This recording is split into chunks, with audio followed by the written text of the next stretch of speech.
Ilmeisesti. Otetaan nyt muutama haastattelu. Toivoisin päävalmentaja Petri Karjalainen, tuletko tänne ihan edustalle, niin otetaan semmonen pieni paljon viereen, hetki ajatuksistasi. Miten joukkue sai suoritettua ja nyt on vähän lähtee.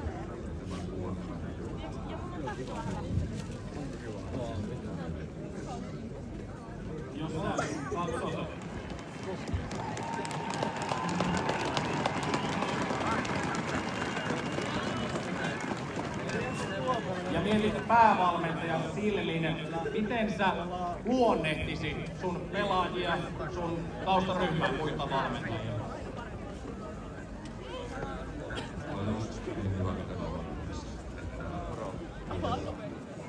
Rataus, mikä tuolta työllään pyörittää, on äärettömän tärkeä, on korvaamattoman tärkeä.